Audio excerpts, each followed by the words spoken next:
오늘 우리에게 주시는 말씀 함께 보겠습니다. 누가복음입니다. 누가복음 10장.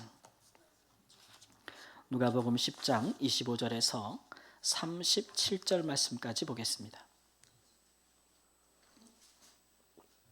누가복음 10장 25절에서 37절 말씀까지 교독하겠습니다. 제가 먼저 25절 말씀. 어떤 율법 교사가 일어나 예수를 시험하여 이르되 선생님 내가 무엇을 하여야 영생을 얻으리이까? 예수께서 이르시되 율법에 무엇이라 기록되었으며 내가 어떻게 읽느냐? 대답하여 이르되 내 마음을 다하며 목숨을 다하며 힘을 다하며 뜻을 다하여 주 너희 하나님을 사랑하고 또한 내 이웃을 내 자신과 같이 사랑하라 하였나이다. 예수께서 이르시되 내 대답이 옳도다. 이를 행하라. 그러면 살리라 하시니 그 사람이 자기를 옳게 보이려고 예수께 여짜오되 그러면 내 이웃이 누구니까? 예수께서 대답하여 이르시되 어떤 사람이 예루살렘에서 여리고로 내려가다가 강도를 만나매 강도들이 그 옷을 벗기고 때려 거의 죽은 것을 버리고 갔더라. 마침 한 제사장이 그 길로 내려가다가 그를 보고 피하여 지나가고 또 이와 같이 한 레위인도 그곳에 이르러 그를 보고 피하여 지나가되 어떤 사마리아 사람은 여행하는 중 거기 이르러 그를 보고 불쌍히 여겨 가까이 가서 기름과 포도주를 그 상처에 붓고 싸매고 자기 짐승에 태워 주막으로 데리고 가서 돌보아 주니라. 그 이튿날 그가 주막 주인에게 데나리온 둘을 내어주며 이르되 이 사람을 돌보아 주라. 비용이 더 들면 내가 돌아올 때에 갚으리라 하였으니 내 생각에는 이 세 사람 중에 누가 강도 만난 자의 이웃이 되겠느냐? 함께 읽습니다. 이르되 자비를 베푼 자니이다. 예수께서 이르시되 가서 너도 이와 같이 하라 하시니라. 아멘. 고난주간의 시작으로 우리가 한 주간을 정하고 집중기도 합니다. 예수님께서 고난을 받으신 것은 그가 죄가 있거나 특별히 그럴 만한 중한 범죄를 저질러서 그러신 것이 아니고 그가 다만 사람들에게 정죄를 받은 것은 그가 우리를 사랑하셨기 때문에 그렇습니다. 만일 그가 범죄함으로 말미암아 그런 고난을 받았더라면 오늘날까지 그분을 믿는 사람들이 이토록 많고 지금까지도 온 지구상의 많은 교회들과 그리스도인들이 그의 사랑을 또 기리며 또 그의 사랑을 실천하기 위해서 노력하겠습니까? 그러니까 우리는 십자가 예수님의 고난을 생각할 때마다 이제 그분의 사랑을 생각할 수밖에 없어요.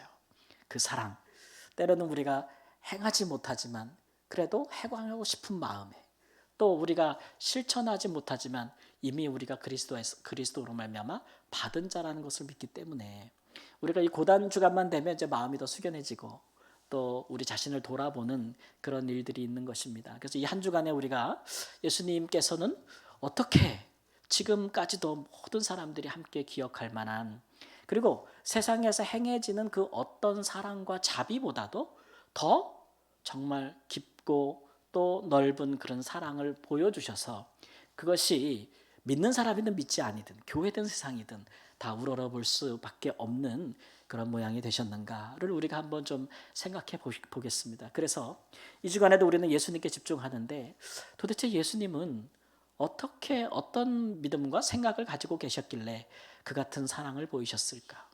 특별히 예수님의 사랑이라 하면 그분은 하나님이시니까 이 땅에 오신 하나님이신데 사람들이 자기가 지은 세상에 하나님이 왔어도 영접지도 아니하고 그를 이제 죽인 것 아니겠습니까? 그래서 성경은 이것을 가리켜서 이제 원수 사랑이라고 합니다. 예수님은 하나님으로서 이 세상에 오셔서 우리를 위해 십자가를 지신 것은 하나님을 배반하고 죽인 자들을 사랑하셔서 지신 것이니까 이게 다름 아닌 뭐예요? 이게 원수 사랑이에요. 원수 사랑. 우리가 많은 사랑을 생각해도 제일 어려운 게 뭐겠어요? 원수 사랑이지. 제일 본능적으로 당연한 게 뭐겠어요? 자식 사랑이지. 자식도 왼수라면 어떻게 되는 거예요? 그래서 이 원수 사랑의 모습을 보여주셨는데 어떻게 그것이 가능했을까? 그리고 우리가 지난 주일에 살펴본 대로 정말 나를 미워하는 자, 나를 상처 준 자를 사랑하는 것이 궁극적인 우리의 신앙이 가야 될 목적지거든요. 예수님이 거기까지 가라는 거예요. 가면 뭐가 있다고요? 복이 있다고 말씀하시죠. 복이 있다. 그리고 우리가 복이라 그러면 만사를 다 제쳐놓을 판인데 우리가 사는 동안에 여러분 참 어려운 일이지만 그러나 그리스도의 사랑을 깨달아 알아서 거기까지 갔으면 좋겠어요. 우리가 살다 보면 원수가 생겨요, 안 생겨요? 생기잖아요. 용서할 수 없는 사람들이 생기기 마련이에요. 옆에 쳐다보지 마시고 생기기 마련이란 말이야. 근데 우리가 그거 우리의 성정으로는 안 돼요. 그래서 예수님을 더 생각해 보는 겁니다. 예수님은 어떻게 그렇게 하셨을까? 예수님의 사랑은 어디서 비롯됐을까? 첫 번째 관점을 오늘 첫날 우리가 보는데요. 예수님의 사랑은 사랑하라고 하신 하나님의 말씀을 어떻게 이해했느냐에서부터 출발합니다. 오늘 본문에 보니까 한 율법 교사가 예수님께 왔어요. 근데 율법 교사라 하면은 구약의 율법에 정통한 학자란 얘기고, 이 사람들은 이스라엘 사회에서도 꽤 높은 공직을 가졌던 사람들이고 백성들에게는 선생이라고 불림받았던 사람들이고 또 신분이 높은 사람들이었습니다. 근데 이 사람이 예수님께 와서 이제 일어나서, 아무래도 예수님께서 백성들을 가르칠 때 그곳에 와서 의도적으로 앉아 있었나 봐요. 그리고서는 질문을 하는 겁니다. 일어나서 질문을 하는데 그 목적에 대해서 이야기하기를 오늘 본문에 시험하여 가르되 그랬어요. 그러니까 질문하는 목적이 예수님에 대해서 좋은 마음일까요? 나쁜 마음일까요? 나쁜 마음을 갖고 있는 거예요. 예수님을 시험할 목적으로, 시험이라는 것이 이렇게 덫에 걸리게 하는 거잖아요. 그런 마음으로 예수님께 질문을 하는데, 그 질문을 보니까 선생님, 내가 무엇을 하여야 영생을 얻으리이까? 이렇게 질문을 했습니다. 여러분, 이 질문이 굉장히 어려운 질문입니다. 내가 어떻게 영생을 얻으리이까? 이 질문에 대답하기 위해서는요, 이 구약에 나오는 수많은 율법들과 구약 전체와 그 다음에 그동안 유대인들이 많은 수많은 역사 속에서 이 구약의 율법을 우리가 어떻게 이해하고 그리고 실천할 것인가를 만들어 놓은 무수한 전통들에 대해서 공부를 해야 돼요. 그죠?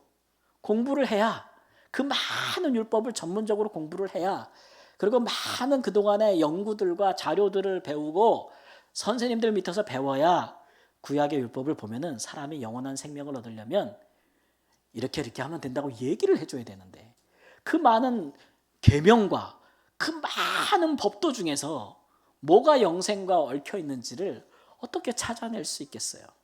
우리는 오늘날 이제 예수님께서 딱 집어주고 신약성경에 딱 나와 있으니까 구약의 그 많은 율법과 전통 중에 두 개를 딱 뽑아낼 수 있어. 우린 이미 다 배웠거든. 뭐예요? 줄여보면 하나님 사랑, 이웃 사랑.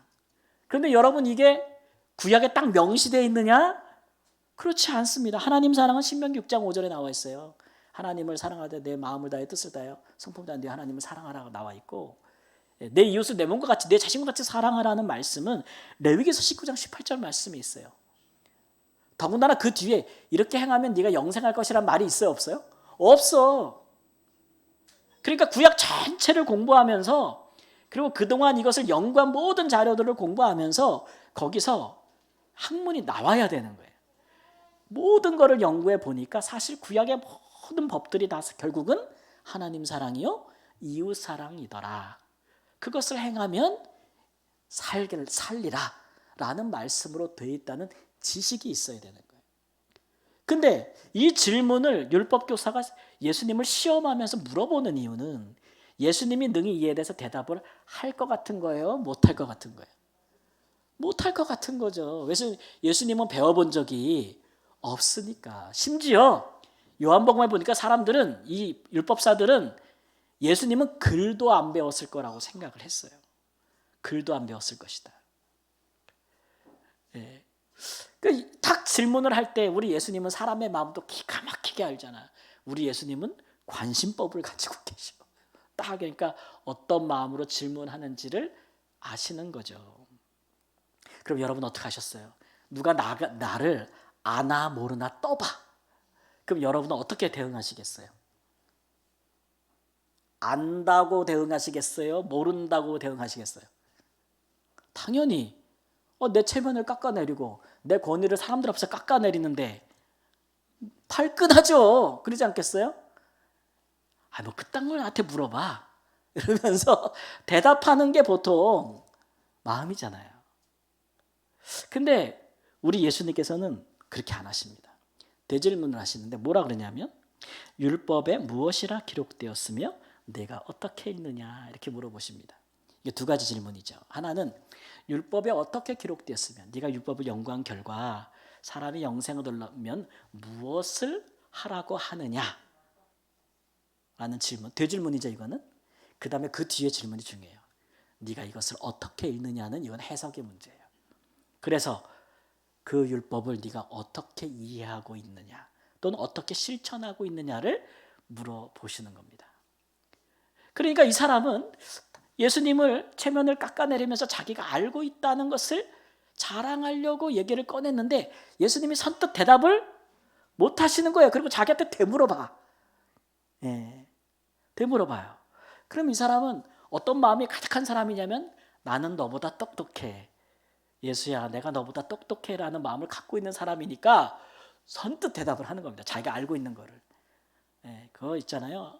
하나님을 사랑하고 내 이웃을 내 자신과 같이 사랑하라는 말씀만 지키면 그러면 영생입니다. 율법에 그렇게 기록됐습니다라고 딱 얘기하니까 예수님께서 뭐라 그래요? 내 말이 옳도다. 그렇게 얘기를 해주시는 거예요. 우리 예수님은 참 인격자야. 자기를 깎아내려고 한 사람을 같이 말다툼을 하지 않죠. 그렇죠? 그래서 내가 아니 모르니 하는 게 아니고 너는 알고 있니? 라고 물어봅니다. 겸손하게. 그리고 그가 정답을 말했을 때 예수님은 그를 뭐 해줘요? 높여주시는 거예요. 그런 거 갖고 내가 자존심 깎인다 생각 안 하시는 거지. 근데 우리는 보통 이제 사실 우리가 내가 안 그러면 우리 발끈하지 않거든요. 남이 뭐라 그래도 내가 아니면은 발끈할 필요가 없잖아요. 근데 우리 막 종종 막 발끈한다고. 근데 우리 예수님은 그러지 않아요. 뭐 네가 그렇게 생각한들 어때? 나는 상관없어요. 근데 이제 예수님께서는 첫 번째 문제에 대한 대답을 들었을 뿐이에요. 율법에 무엇이라고 기록되었느냐 했을 때 이 사람이 두 가지를 얘기했고 그다음에 내가 옳도다라고. 그럼 이제 두 가지가 남았죠. 그러면 그것을 어떻게 실천하느냐, 어떻게 이해하고 있느냐에 대한 질문이 남아있는 거예요. 근데 이 사람이 거기에 대답을 합니다. 30절에 29절에 보니까 자기를 옳게 보이려고 예수께 묻자오되 내 이웃이 누구니까 이렇게 얘기합니다. 그러니까 여기에 지금 쟁점은 하나님을 사랑한다는 계명은 쟁점이 아니에요. 이건 당연한 거예요. 하나님을 사랑하는 건 이견이 없어. 그런데 이제 내 이웃을 자신과 같이 사랑하라는 말에는 지금 이견이 있는 거예요. 이게 이제 어떻게 다른지 여러분 제가 설명을 드릴게요. 보세요. 저를 보셔야 돼요.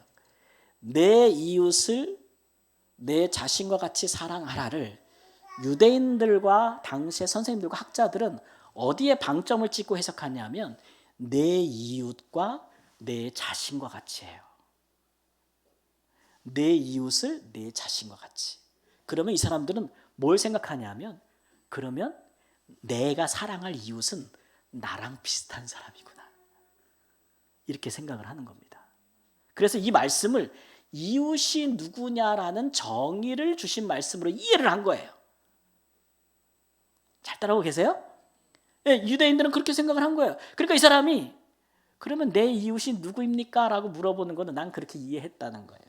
그리고 예수님께서 앞에 나한테 질문했으니까 나도 당신한테 질문한다는 거죠. 그러니까 치고 박는 거예요. 지금 반박하는 거예요. 예수님이 한번 질문했으니까 나도 한번 질문하는 거죠. 그래서 해석의 문제를 예수님과 다투고자 하는 것이에요. 근데 당시에 유대인들은 이미 이 이웃에 대한 정의를 갖고 있었어요. 그들이 생각하는 사랑해야 될 이웃은 자기들과 같은 사람들입니다. 그러니 첫째 누구겠어요? 유대인들이겠죠. 유대인들이겠죠. 유대인들은 누굴 사랑해야 돼요? 유대인들을 사랑해야 되죠. 조금만 더 넓혀가면 누굴 사랑해야 돼요? 유대에 살지 않아도 이스라엘 땅 안에 살고 있는 사람들은 사랑해야겠죠. 또 유대에 같이 살고 있는 유대인은 아니지만 전 세계에 흩어져 있어서 살고 있는 옛날부터 우리가 흔히 얘기하는 디아스포라 유대인들 있지 않습니까? 이방에 살고 있지만 심지어는 유대 언어도 다 까먹었어. 그래도 절기만 되면 성주 순례 오는 사람들. 그런 사람들도 뭐예요? 사랑해야 된다고. 같은 혈통을 가졌다고 믿는 거예요. 사랑해야 된다고 생각한 거죠. 근데 거기에 대해서 예수님께서 이의를 제기하면서 이제 일화, 이게 예수님께서 만들어던 얘기인지 아니면 당시에 실제로 벌어졌던 사건인지에 대해서는 잘 알지 못하겠습니다. 그러나 여러분, 저도 설교를 하면서 예화를 드리지만 여러분이 들으시기에 예화가 꾸며낸 이야기일 때의 느낌이 강렬하게 오시겠습니까? 실제 벌어진 일일 때 여러분 강렬하게 오시겠습니까? 그렇지 않습니까? 그래서 저도 예화 고를 때 제가 뭐 우화나 동화 이런 데서 안 고르려고 엄청 노력합니다. 그래서 성경 본문을 해석하는 거 보고 설교를 준비하는 것보다 예화 정하는 게 훨씬 어렵더라고요. 저는 진짜 그래요. 되게 어려워요. 그러니까 예수님도 이 예화를 당시에 실제로 일어난 일, 사람들이 많이 인지하고 있던 알려졌던 예화 중에서 하나를 끄집어냈을 거예요. 예. 어떤 사람이 예루살렘에서 여리고로 내려가다가 강도를 만나서 거의 죽게 됐다는 거죠. 강도들이 그 사람 옷을 다 벗겼어요. 그리고 죽도록 때렸어. 그러니까 보면 죽은 사람 같아. 그리고 갔는데 그 이후에 그 길을 지나던 사람 중에서 제사장과 레위인들은 그를 도움을 주지 않고 그냥 지나쳐갔고, 그죠? 그래서 어떤 사마리아인은 그를 도와주고 그를 치료해줬다는 거 아니겠습니까? 그렇죠? 자비를 베풀어줬다. 이 일화를 얘기하시는 겁니다. 이 예화를 하시면서 이제 우리가 생각해 볼 것은 왜 제사장과 레위인들은 그냥 지나쳐갔을까 생각해 보는 거죠. 그들의 이웃에 대한 정의입니다. 이웃사랑에 대한 정의. 이웃은 누구라고요? 나와 같은 사람이죠. 유대인이거나 혹은 이스라엘 사람들이거나 혹은 해외에 살고 있는 이스라엘 사람인데 뭐 성지순례로 와서 성전에 왔다가 가는 사람이거나 같은 혈통을 가진 이스라엘 사람이면 도와줘야 돼, 안 도와줘야 돼요? 도와줘야 돼요.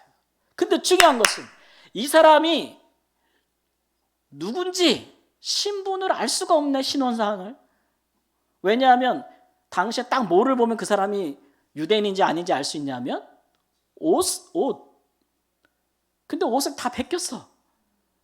그래서 그 사람 벌거벗은 채로 누워있으니까 그 사람이 유대인인지 이방에서 온 성전에 와서 경배하러 온 사람인지 알 수 있어요, 없어요? 없어. 그러면 그 사람이 뭐라도 해줘야 돼. 나 누구라고. 말이라도 해줘야지. 근데 이 사람 어떻게 돼서 지금 상태가? 거의 죽었어. 매 맞아가지고. 말을 할 수 없어요. 의식이 없었던 거죠.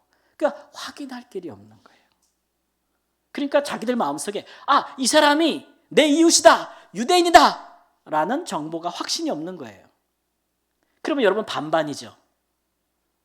예루살렘에서 여리고로 가다가 만났으니 성전에 있다가 내려가는 겁니까? 제사장과 레위인들은 성전에서 봉사하고 있다가 자기 집으로 가는 거예요. 당시에 모든 제사장들과 레위인들이 대부분 다 여리고에 살았어요. 왜냐하면 예루살렘과 가깝거든. 그러니까 봉사하기 좋아서 거기에는 제사장과 레위인들의 촌락이 있었다고. 늘 오가는 길인데 그러면 봤을 때 이 사람이 유대인일 가능성도 있고 성전 순례자일 가능성도 있잖아요. 근데 아닐 가능성도 있어요, 없어요? 있지. 그러면 여러분은 어디다 거시겠어? 배팅을. 여러분 생각에는 어디다 거시겠어요? 잘 모르겠어. 근데 유대인이라고 생각하고 도와주시겠어요? 아닐 거야. 그러고 안 도와주시겠어? 이게 이제 달린 건데 이 제사장과 레위인들은 어떤 마음 가진 거예요? 아닐 거야 해도 걸었단 말이죠. 내가 모르니까. 왜 이런 마음을 가졌을까요? 이런 생각을 했을까요? 판단을 했을까요? 왜냐하면 이들이 내 이웃을 내 자신과 같이 사랑하라는 계명 자체를 벌써 읽을 때에 해석할 때에 그들은 사랑의 범위를 굉장히 좁혀놨어요. 그렇죠? 누구로만? 유대인으로만 좁혀놨단 말이에요. 그러니까 이것은 굉장히 이웃을 사랑함에 있어서 소극적인 태도입니다. 적극적으로 사랑하는 태도가 아니죠. 또 긍정적으로 막 사랑하는 태도가 아니에요. 부정적인 태도죠. 그런 식으로 성경을 읽었단 말이에요. 그러다 보니까 애매한 순간이 왔을 때 여러분 이런 사고를 가지고 있는 사람들은 애매한 순간이 오면 하려고 하겠어요? 안 하려고 하겠어요? 안 하려고 하는 거예요. 예수님께서 그걸 꼬집은 거예요. 그걸 꼬집으신 거예요. 근데 이 사마리아 사람은요, 유대인들이 경멸하는 사람이죠. 그리고 그 사람이 뭐 성전에 갔다 왔다는 그런 증거는 없습니다. 그렇죠? 갈 수도 없죠. 사마리아인이 예루살렘 성전 가봐요. 돌에 맞아 죽지. 그렇죠? 근데 이 사람은 그냥 보고 누군지 몰라. 근데 뭐예요? 불쌍히 여겼다 그랬어요. 그래서 자기 돈 내서 실어 가서 다 도와주고 치료해주고 했다 그랬어요. 자비를 베풀어줬다 그랬어요. 네. 이 사람은 왜 이런 자비를 베푼 걸까요? 여러분, 이게 그를 보고 이렇게 불쌍한 마음이 들어. 불쌍한 마음은 어떨 때 들어요? 불쌍한 마음이 이게 공감하는 능력인데 이게 어떨 때 그런 마음이 듭니까? 네? 그 사람의 처지를 뭐 하는 마음이에요? 이해하는 마음이에요. 이게 역지사지라 그러잖아.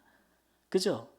유사한 경험, 비슷한 경험, 그런 상태에 있는 사람이 얼마나 고통스러울지를 아는가. 그죠? 그럴 때 그런 마음, 긍휼적인 마음 생기잖아. 우리도 그렇잖아요. 내가 옛날에 나 저렇게 살았었어. 근데 그런 사람을 지금 봤어. 긍휼한 마음 생겨요, 안 생겨요? 당연히 생기지. 그런 마음 하나. 두 번째 마음은 어떤 마음이냐면 그런 경험이 내가 없었더라도 내가 생각해 볼 수 있는 거지. 내가 만일 저런 상태에 빠졌을 때 누군가에게 정말 절박하게 도움이 필요하지 않겠는가. 이게 이제 당시에 흔히 사람들이 나라와 민족을 다 떠나서 보편적으로 알고 있던 황금률이에요. 황금률. 여러분, 황금률이라는 게 뭐예요? 이웃사랑의 도덕률의 황금률이에요. 네가 대접을 받고 싶은 대로 남에게 뭐 하라고요? 대접하라는 게 황금률인데 이거는 성경에만 있는 게 아니에요.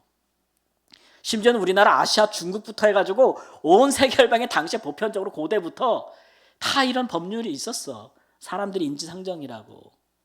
그러니까 이 사마리아 사람은 어떤 특별한 종교심이나 거기에 의해서 한 게 아니에요.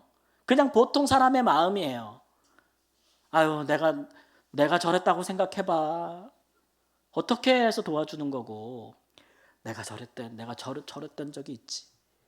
얼마나 힘들겠어. 그 도와줄 수 있는 거 아니에요. 근데 여러분, 놀라운 거예요. 유대인들은 이웃을 내 몸과 같이 사랑하는 하나님의 계명, 명령을 받은 사람들인데도 그것 없는 사람들보다도 사랑을 적극적으로 행하지 않은 거예요. 그러니까 하나님이신 이웃을 내 자신같이 사랑하라는 이 계명을 주신 예수님이 속이 타 안 타요? 얼마나 타겠어요. 생각해 보시라고. 그 계명을 주실 때에 어떤 마음으로 하나님께서 그 계명을 주셨겠냐고요. 근데 유대인들은 거기에 이르지 못했어요. 근데 여러분, 이런 안타까운 일들이 우리에게도 일어날 수 있습니다. 우리는 하나님을 믿고 그리스도께서 우리를 위해 십자가에 돌아가심을 믿고, 우리가 그 같은 사랑을 받았다고 믿고 그런 사랑을 전해야 된다고 믿어. 심지어는 우리에게 주는 복음은 우리가 하나님의 원수 되었을 때에 하나님께서 우리를 사랑하셨다고 믿어. 근데 우리의 사랑이, 이웃을 사랑하는 우리의 사랑이 세상에서 보통 인도주의적으로 자비를 베풀고 어려운 사람을 도와주고 가난한 사람을 구휼하는 것보다도 못할 때가 있어요. 거기에 우리는 많은 걸 동원해요. 내가 생각할 때 성경은, 내가 생각할 때 신앙은 막 동원하면서 우리가 스스로 제한시키는 거야. 제한을 해버리는 거예요. 근데 이거 하나님 보시기에 정말 아니에요. 정말 아니에요. 그러니까 예수님께서 하시는 말씀은 너도 그와 같이 가서 하라는 얘기는 뭐예요? 묻지도 따지지도 말고 네가 가다가 강도를 만나면 그가 누군지 알 필요도 없어. 그냥 뭐 해주라는 거예요? 도와주라는 거예요. 저는 가끔 이제 그 한국 사회 이렇게 보면서 그런 사람들이 있더라고요. 특별히 이제 사회적인 재난을 당해서 죽은 사람들이 있잖아요. 우리 참사라고 일컬었잖아요. 그런 모습을 보면서 대부분의 사람들은 막 안타까워합니다. 근데 어떤 사람들은 그것보다는 먼저 어떤 생각을 먼저 하면 뭐 때문에 죽었을까를 먼저 생각을 해요. 항상. 그죠? 네. 왜 그렇게 생각을 하냐면은 그 사람을 내가 도와줄 이유가 있을까 없을까를 생각하는 마음이 있어요. 성경은 우리에게 의로운 사람을 도와주라고 말하지 않아요. 죄인을 구원하라고 얘기해야 돼. 우리 예수님 뭐라 그랬어요? 의원은 건강한 세계 필요해요? 누구에게 필요해요? 병든 사람에게 필요하잖아요. 예수님이 맨날 죄인들 찾아가. 그랬더니 유대인들이 막 미치겠는 거야. 예수님을 막 비난해. 그런 사람들이랑 어울린다고. 예수님이 하신 말씀이에요, 그때.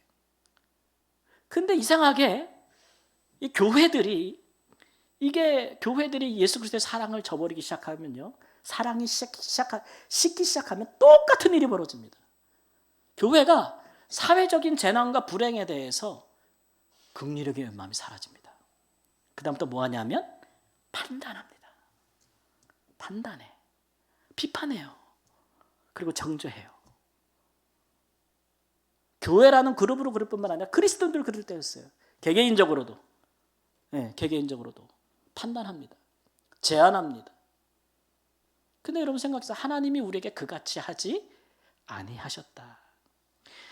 내 이웃을 내 자신과 같이 사랑하라는 계명은 내 이웃이 내 자신이라는 말이 아니고 이웃을 사랑할 때 그가 누군지는 몰라도 사랑할 때 너를 사랑함 같이는 해라는 얘기예요. 강조점이 어디 있어요? 앞에 있는 게 아니고 어디 있어? 뒤에 있어.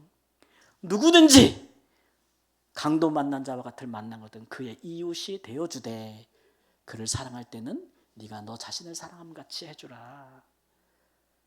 그게 하나님의 마음인 거죠. 그러니까 여러분, 하나님은 그런 마음으로 율법을 줬는데 이 율법을 잘못 해석하다 보니까 그들의 이웃사랑이 얼마나 잘못됐습니까?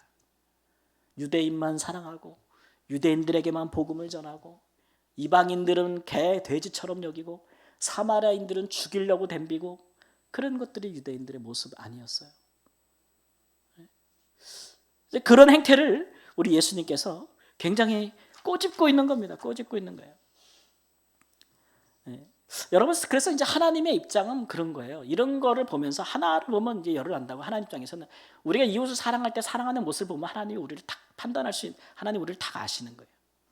우리 교회도 이제 서로 사랑, 먼저 사랑, 멀리 사랑 이 세 개 구호를 갖고 있어요. 우리 교회가. 그렇죠? 다시 한번 해보자. 시작. 서로 사랑, 먼저 사랑, 멀리 사랑. 여러분 이게 단순한 구호 같아도 굉장한 진리가 있습니다. 그죠? 서로 사랑하되 나중에 세요? 먼저 해요? 내가 먼저 하는 거예요. 그 다음에 어디까지 하는 거예요? 멀리까지 하는 거예요. 여러분 우리가 이웃을 사랑할 때 하나님이 우리 사랑하는 모습을 보실 텐데 아까 제가 뭐라 했어요? 사랑의 가장 극치는 뭐라 했어요? 사랑의 가장 극치는 누구를 사랑하는 거예요? 원수 사랑하는 거예요. 그렇죠? 사랑의 극치는 원수 사랑하는 거예요. 그 다음은 뭔지 아세요? 생판 모르는 사람 사랑하는 거예요. 예수님 말씀에 의하면 내가 사랑하여도 내게 되갚을 수 없는 사람, 되돌려줄 수 없는 사람을 사랑하는 것이 그 다음이에요. 그럼 가장 쉬운 사랑은 뭘까요? 가장 본능적으로 할 수 있는 거는? 이건 신앙이 없어도 돼. 이건 하나님의 계명이 없어도 돼. 나 사랑하는 거, 자식 사랑하는 거, 그거는 뭐 가까운 사람 사랑하는 거, 가족 사랑하는 거, 그거 잘해야 돼요, 그죠? 그것도 잘해야 됩니다. 근데 구약 성경에 보면은 하나님께서 정말 복을 주시는 사람들이 있었어요. 그게 누구냐 그러면 나그네를 사랑하는 사람들이에요. 아브라함은 부지 중에 나그네를 대접하다가 누구를 대접했어요? 하나님을 대접했어요. 예수님께서는 심지어 나를 사랑하는 자는 내가 이 생수 나한테 물 한 모금 주는 자도 그 상을 잃지 않겠다고 하셨어요. 그러니까 예수님 제자들이 예수님이 언제 목말라 했고 언제 감옥에 갔고 언제 굶주렸냐고 그랬더니 지극히 작은 소자 중에 하나가 나라 그러셨잖아요. 그러니까 그런 자의 모습으로 우리에게 오시는 거예요. 여러분 예수님께서 이 땅에 오셨을 때에 그런 작은 소자의 모습으로 오셨다는 것을 기억해야 돼요. 그게 성육신이잖아요. 그런 사람에게까지 사랑을 기꺼이 베풀려고 하는 것이 내 이웃을 내 자신과 같이 사랑하라 하신 것이고 그것을 보실 때 우리 하나님이 가장 기뻐하고 복을 주시는 거예요. 우리 하나님의 마음이 그래요. 그래서 우리가 사랑을 이웃을 사랑하고 전도를 베풀고 뭐 복음을 전하고 사랑하고 막 선교하고 이럴 때 참 이게 사람들이 끄덕끄덕 해도 마음이 안 움직여. 선교하자 그러면은 다른 나라 사람을 왜 해? 나랑 무슨 상관이 있어? 그런 생각부터 먼저 들거든요. 먼저 들어요. 그래서 그 할 동기를 마음 안에 느끼지 못해요. 근데 만약 우리나라에 왔던 선교사들이 그 같은 마음이라면 우리가 복음을 들었겠어요? 생각해 보세요. 다 만약 그런 마음을 품고 있다면 우리나라에 와서 복음을 전하고 죽은 선교사들은 무슨 마음으로 왔겠어요? 또 예수님은 무슨 마음으로 이 땅에 사람의 몸으로 오셨겠어요? 그러니까 우리가 가진 복음이 무엇이고 우리가 받은 사랑이 무엇인지를 진실로 생각할 수 있어야 돼요. 거기서부터 그렇게 하나님의 말씀을 해석할 수 있는 데부터, 그렇게 읽을 수 있는 것에서부터 비로소 이웃 사랑을 실천할 수 있는 마음이 생기기 시작하는 겁니다. 놀랍지 않아요, 여러분? 이웃을 사랑하는 것도 사랑하지 않는 것도 다 하나님의 말씀을 근거로 얘기하고 있다는 게 너무 놀랍지 않아요? 어떤 사람은 똑같은 말씀을 가지고 야, 다 사랑해야 돼. 원수도 사랑해야 돼. 저 아프리카에 있는 영혼들도 사랑해야 돼. 이렇게 얘기하고, 어떤 사람은 똑같은 성경 구절을 보면서 아이 뭐 그런 것까지 해. 그거 쓸데없는 거야. 내 가족이나 내 혈통이 이런 사람만 사랑해야지 라고 이렇게 해석이 달라지는 이유는 그 이유는 마음에 사랑이 있고 없고예요. 똑같은 계명도 마음에 그리스도의 사랑이 있고 사랑이 많은 사람은 사랑으로 보는 것이고 그렇지 않으면 그렇게 안 보여요. 그런 부분들을 오늘 말씀에서 지적하고 있는 것이라고 생각합니다. 여러분, 우리가 이웃을 사랑하는 첫 출발은 그래서 사랑하는 마음으로 하나님의 말씀을 볼 수 있어야 돼요. 내 이웃을 내 자신과 같이 사랑하라 하신 말씀, 예수님은 그것을 그렇게 해석하셨기 때문에 우리를 향해 십자가로 가는 걸 두려워하지 않으셨어요. 그 같은 사랑을 보여줄 수 있었어요. 우리가 이 같은 복음을 받고 사랑을 받고 그리스도인이 되었는데 우리도 그렇게 생각해야겠다. 그리고 그렇게 실천해 가야겠다. 라고 하는 것 아니겠습니까? 저는 이제 4월, 5월, 6월 이렇게 우리 교회가 한영훈 축제, 또 제가 아프리카에 다녀오고 또 우리 교인들의 일부가 미얀마를 가고 이런 것들에 대해서 우리 성도님들이 어떻게 생각하실까? 마음에 진짜 어떻게 생각할까 궁금해. 궁금하기도 해. 목사가 한다 그러니 저 왜 하나? 그런 분도 내가 생각할 때는 있을 것 같아. 뭐하라 하나? 그런 생각도 가질 분들이 있을 것 같아요. 근데 저는 그것이 하나님이 기뻐하시는 것이라고 알고 있고 그렇게 믿고 있습니다. 우리가 서로 사랑할 때도 있지만 우리가 가장 멀리 전혀 알지 못하는 사람들도 사랑하는 것을 우리 하나님께서 얼마나 기뻐하시겠는가. 또 그것을 행할 때 주님께서 우리에게 얼마나 복을 주시겠는가 생각해 보십시오. 우리 그리고 성도님들, 저도 참 어려운 일이지만 사실 우리가 정말 미워하는 자를, 내가 정말 미워하는 자를 사랑할 때 축복의 문이 열린다는 것을 기억하십시오. 우리 주님이 그 신앙, 그 사랑, 그 신앙에 이른 자를 축복하십니다. 우리가 거기에 넘어가지 못해요. 평생을 신앙생활에도 잘 안 넘어가는 건데 우리 예수님은 생각하고 말씀을 생각하면 성령께서 도와주실 거예요. 우리가 넘어갈 수 없는 거, 응어리처럼 딱 돌같이 우리를 누르고 있는 그 아픈 거, 상처를 주께서 녹이셔서 우리가 거기까지 나갈 수 있는 시작이 될 수 있기를, 이번 주간에 그러한 예수님의 마음과 사랑을 배울 수 있기를 우리 주님의 이름으로 축원합니다. 아멘.